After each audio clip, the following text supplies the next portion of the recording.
Karena ilmu yang saya pakai, saudaraku, ilmu paling sadis. Ilmu 8 penjuru saya pakai, bisa nyantet sampai 9 benua. Tony Daud itu, saudaraku, bisa 3 benua, tapi kalau saya bisa 9 benua. Iya, karena pada waktu itu saya malam Jumat Kliwon, saudaraku, saya nyuri bayi yang baru lahir dan saya makan sama Nyi Loro Kidul, saya bersatu sama Nyi Loro Kidul.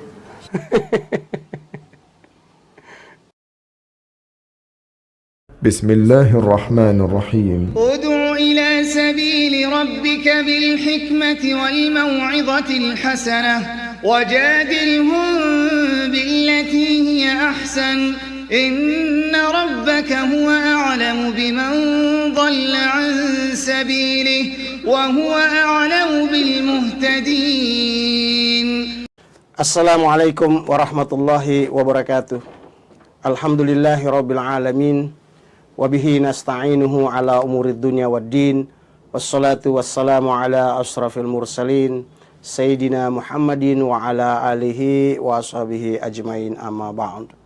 Pemirsa Sumayah Channel yang kami muliakan, terima kasih atas kesetiaannya masih membersamai kami. Dan harapan kami, semoga setiap video kami yang telah ditonton kian memperkokoh akidah Islamiyah kita. Dan kami berharap jangan lupa untuk menyebarkan video-video kami kepada sebanyak mungkin orang, terutama orang-orang Kristen yang suka mendengarkan kesaksian dari para murtadin, agar mereka tahu bahwa mereka sesungguhnya telah disesatkan, dengan kata lain dibohongi oleh para murtadin abal-abal itu. Pada kesempatan kali ini, saya akan bereaksi atau menunjukkan kesaksian dari seseorang yang mengaku sebagai murtadin yang ditayangkan oleh sebuah channel Kristen. Videonya memang video lama, namun kontennya masih sangat relevan dengan cara-cara yang dilakukan oleh para murtadin akhir-akhir ini. Tanpa berpanjang kalam, mari kita saksikan kesaksiannya. Saudaraku, saya mau bersaksi, saudaraku, bagaimana saya diselamatkan Tuhan dari lumpur dosa. Saya benar-benar manusia paling keji, saudaraku. Saya manusia benar-benar bagaikan sampah di mata masyarakat. Karena apa, saudaraku? Saya bunuh manusia 17 orang. Hah? Berapa orang yang kau bunuh? Saya bunuh manusia 17 orang. 17 orang? Orang sungguhan apa orang-orangan tuh? Gampang bener ya menghilangkan nyawa orang. Terus? Saya masuk penjara 8 kali. Saya bakar gereja 4. Saya bakar Alkitab sekitar 10.000. Orang ada pergi ada tanda tambah di sini tanda salib, saya pukul, dia melawan, saya bunuh. Karena saya wakil ketua jihad. Wakil ketua jihad? Wakil ketua jihad dari mana lu? Tahu nggak lu tentang arti daripada jihad? Asal bunyi aja kau nih. Saudaraku sekalian, Islam tidak pernah mengajarkan kepada para penganutnya untuk memukul orang hanya karena orang itu memakai kalung salib. Dan kalau dia ngelawan, boleh dibunuh. Ngaco ini orang. Islam tidak pernah mengajarkan seperti pengakuan yang dilakukan oleh si murtadin ini. Saudaraku yang terhormat, andai kata benar apa yang dikatakan oleh si murtadin ini, maka saya yakin dan percaya kita tidak akan pernah melihat orang-orang Kristen berani berkeliaran secara bebas dengan memakai kalung salib di lehernya. Betul?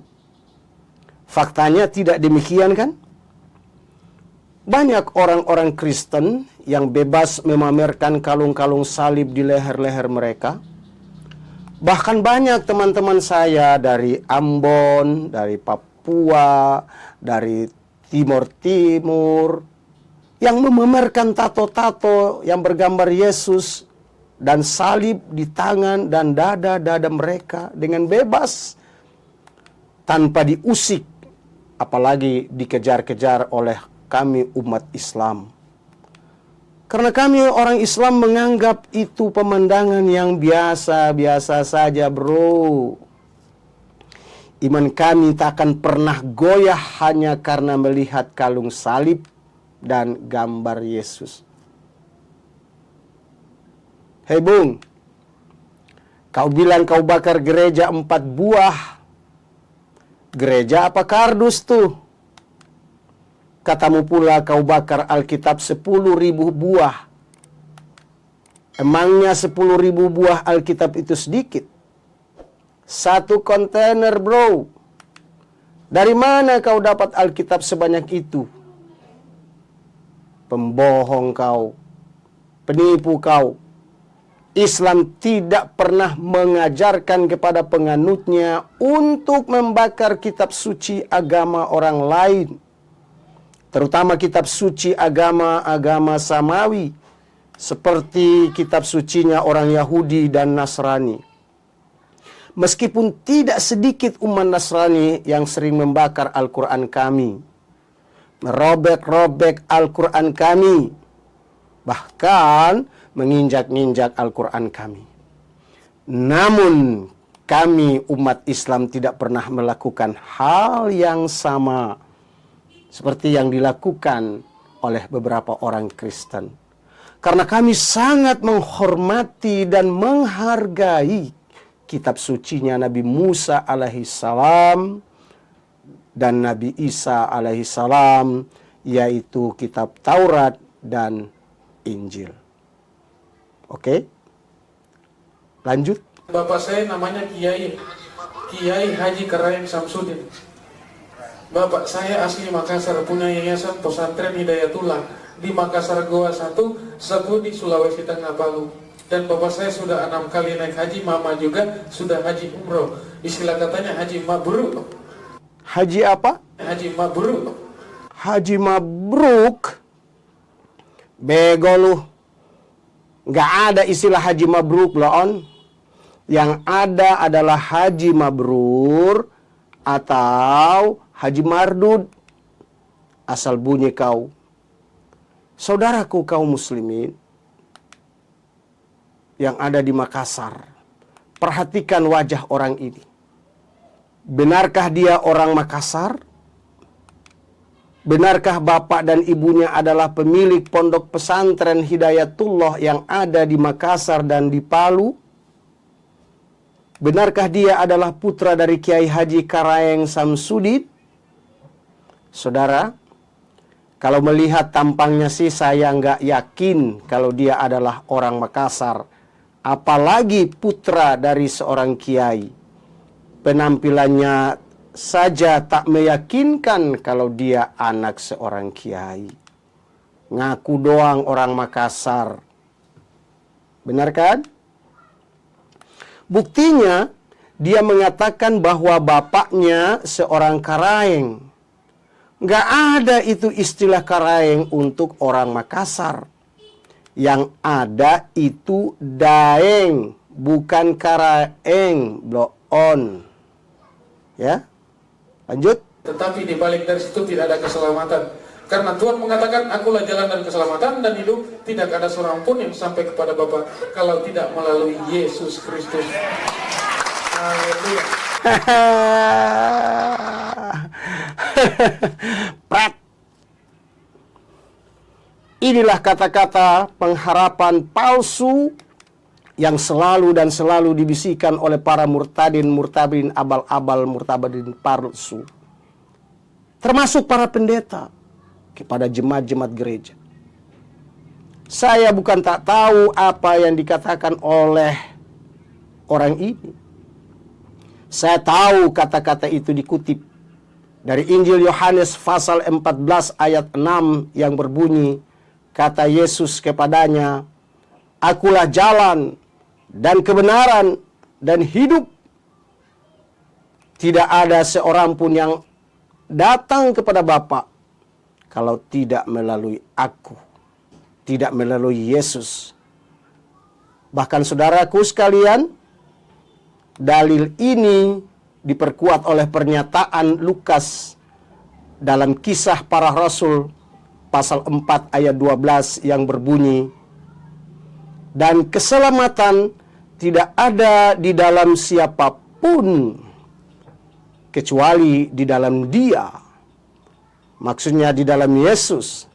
Sebab di bawah kolong langit ini tidak ada nama lain yang diberikan kepada manusia yang olehnya kita dapat diselamatkan. Diberikan kepada manusia. Ya. Itu betul. Itu betul. Itu betul. Bahwa Yesus adalah juru selamat, tapi bukan untuk seluruh umat manusia. Yesus hanyalah juru selamat untuk bangsa Israel saja. Sebagaimana yang dikatakan oleh Lukas dalam Kisah Para Rasul pasal 13 ayat 23 yang berbunyi, "Dan dari keturunannya lah, sesuai dengan yang telah dijanjikannya, Allah telah membangkitkan juru selamat bagi orang Israel, yaitu Yesus." Dengan kata lain, Yesus adalah juru selamat bagi orang Israel saja. Dan saudara, diperkuat dalam Injil Matius pasal 15 ayat 24, di mana Yesus berkata, Yesus reply, "I have been sent only to the lost sheep of the people of Israel."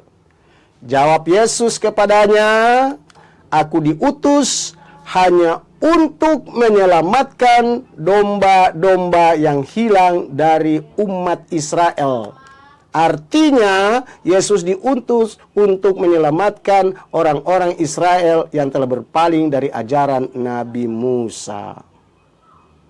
Jika saudara-saudara masih penasaran dengan apa yang saya jelaskan, silahkan baca Matius pasal 1 ayat 21, Matius 2 ayat 2, Matius 2 ayat 6, Matius 10 ayat 5, sampai ayat 7, dan Markus 7 ayat 24. Gimana? Oke, kita lanjutkan lagi videonya. Maka dari itu saudaraku, apa yang terjadi saudaraku di dalam surat Al-Quran mengatakan siratal mustaqim, ihdina siratal mustaqim. Jembatan siratal mustaqim itu bukan rambut di belah 7, bukan tampang ditarik ini, bukan kambing disembelih untuk bekal kita ke sana, tetapi jembatan siratal mustaqim itu saudaraku Yesus Kristus. Apabila kita mengenal Dia sebagai Tuhan dan Juru Selamat hari ini sampai selama-lamanya, maka saudara dan saya sudah tercatat nama kita di surga. Salah bro, bukan di surga tapi di neraka. Sebagaimana Allah Subhanahu wa taala Tuhan kami berfirman, "Innal ladzina kafaru min ahlil kitab." Sesungguhnya orang-orang kafir dari kalangan ahlil kitab, yaitu orang Yahudi dan Nasrani, wal musyrikin, dan orang-orang musyrik, fi nari jahannam, mereka itu berada di neraka jahanam, khalidina fiha, mereka kekal di dalamnya, ulaika hum syarrul bariyah, mereka itu adalah seburuk-buruknya makhluk, sejelek-jeleknya makhluk. Al-Quran surat Al-Bayyinah ayat 6. Saudara, tadi dia mengatakan ya di dalam surah Al-Quran. Ini bodoh orang ini. Bukan di dalam surah Al-Quran seperti yang dikatakan oleh orang ini. Nggak ada seorang muslim pun dari kami, umat Islam, yang ketika membicarakan dalil Al-Quran mengatakan di dalam surah Al-Quran, tetapi di dalam Al-Quran surah sekian, ayat sekian. Jadi pernyataannya di atas tadi menunjukkan betapa bodohnya dia di dalam memahami agama Islam. Bahkan saya malah nggak yakin kalau orang ini murtadin. Jangan-jangan kadal alias kafir dari lahir, cuma pura-pura jadi murtadin. Buktinya penjelasannya tentang kata ihdinas siratal mustaqim saja ngaco dan tidak sesuai dengan yang kita pelajari selama ini. Kalau nggak percaya, silahkan tanyakan kepada para ustadz, guru-guru ngaji. Baik, lanjut. Terus saya katakan sama mama saya di dalam Al-Quran, Mama di dalam Al-Quran itu ada, Mama. Di surat Al-Imran itu ada, Ma. Di surat Al-Maryam itu ada, Ma. Di surat An-Nas itu ada, Ma. Saya bilang itu tentang Isa Al-Masih, itu putra Al-Maryam itu, Ma, yang bisa menyelamatkan kita. Di situ dikatakan itu di dalam surat Al-Imran mengatakan Qul a'udzu birabbil falaq min syarril mahalak wa min syarri hasidin dijawab wa min syarri nafassati fil uqad wa min syarri hasidin nafassati fil uqad.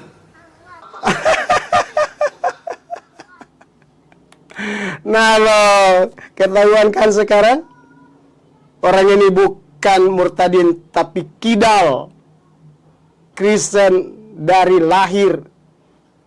Ya, buktinya ayat Al-Quran yang dibacanya kacau balau.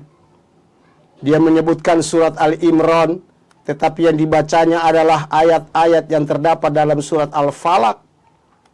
Dan itu pun ngaco dan berantakan bacaannya.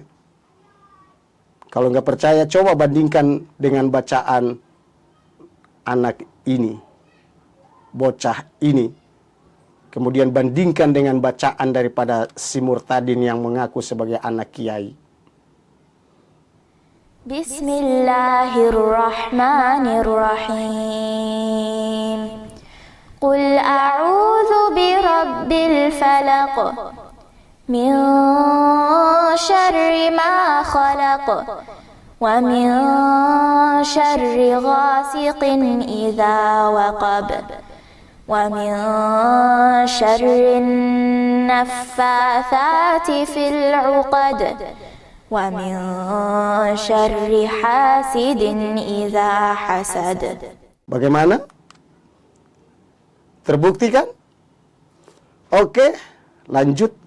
Terus bapak saya sama mama saya datang, aku kembali, nak. Bapak malu, nak. Bapak kan tahu sendiri Al-Quran. Saya tidak mengajarin bapak Al-Quran, tapi bapak yang mengajarin saya. Tapi di dalam Al-Quran itu ada semua. Nabi Muhammad sendiri mengatakan itu, saudaraku, ada di dalam Al-Quran itu alif lam mim dzalikal kitabul la raiba fihi hudallil mustaqim.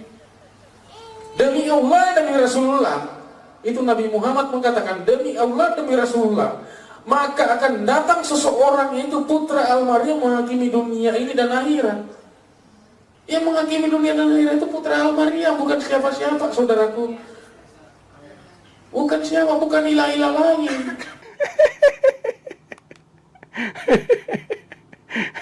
Konyol ini orang, benar-benar konyol. Dasar tukang tipu. Mana ada di dalam Al-Quran ataupun sabda Nabi yang mengatakan bahwa demi Allah, demi Rasulullah akan datang seorang laki-laki, putra Al-Maryam, yang akan menghakimi dunia dan akhirat. Mana ada. Nabi Isa sama Nabi Muhammad itu, bro, Nabi Isa lebih dulu datang, kemudian baru Nabi Muhammad. Goblok. Bukan Nabi Muhammad yang datang dulu, kemudian Nabi Isa. Goblok kau. Saudara, yang ada adalah sabda Nabi yang berbunyi seperti ini. Wallazi nafsu Muhammadin biyadihi. Demi zat yang nyawa Nabi Muhammad berada dalam genggamannya. La yasma'u bi ahadun min hazihil ummah. Tidaklah satupun manusia dari umat ini yang telah mendengar ajaran agamaku, Yahudiyun wala Nasraniyun, baik orang Yahudi maupun orang Nasrani alias Kristen, summa yamutu walam yu'min billadzi arsaltu bihi, kemudian dia mati tanpa mengimani ajaran yang disampaikan kepadaku, illa kana min ashabin nar, kecuali dia tergolong penghuni neraka. Hadis riwayat Muslim. Hei Bung, apakah dapurmu tak bisa ngebul kalau kau tak ngibul seperti ini? Terlalu. Oke, kita lanjut. Karena ilmu yang saya pakai, saudaraku, ilmu paling sadis. Ilmu 8 penjuru saya pakai, bisa nyantet sampai 9 benua. Tony Daud itu, saudaraku, bisa 3 benua, tapi kalau saya bisa 9 benua. Iya, karena pada waktu itu saya malam Jumat Kliwon, saudaraku, saya nyuri bayi yang baru lahir dan saya makan sama Nyi Loro Kidul, saya bersetubuh sama Nyi Loro Kidul.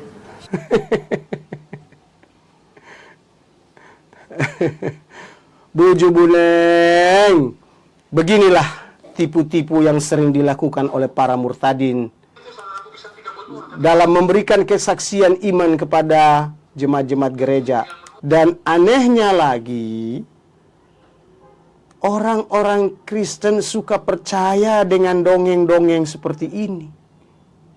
Maka benarlah apa yang difirmankan oleh Allah dalam Al-Quran surat Al-Fatihah ayat 6 dan 7. Di mana di ujung ayat yang ke-7 ini Allah Subhanahu wa taala mengatakan waladhdallin. Saudara, kata dhalin di sini berarti orang-orang yang tersesat. Dan orang-orang yang tersesat menurut para mufassirin atau para ahli tafsir Al-Quran adalah orang-orang Nasara, orang Nasrani alias orang Kristen. Kenapa? Karena orang-orang Kristen lebih percaya kepada apa yang dikatakan oleh para murtadin abal-abal itu tanpa menggunakan logika akal sehat mereka, sehingga mereka makin tersesat. Maka terima kasih kepada para pemirsa sekalian atas kesetiaannya membersamai kami dan mendukung program kami. Terus sebarkan kebaikan-kebaikan kepada sebanyak mungkin orang dengan cara like, comment, share, dan subscribe sebanyak-banyaknya. Semoga Allah Subhanahu wa taala menjadikan kebaikan saudara sebagai tambahan pahala di sisi Allah Subhanahu wa taala. Terima kasih. Billahi taufiq wal hidayah. Assalamualaikum warahmatullahi wabarakatuh. Sampai jumpa di video kami selanjutnya.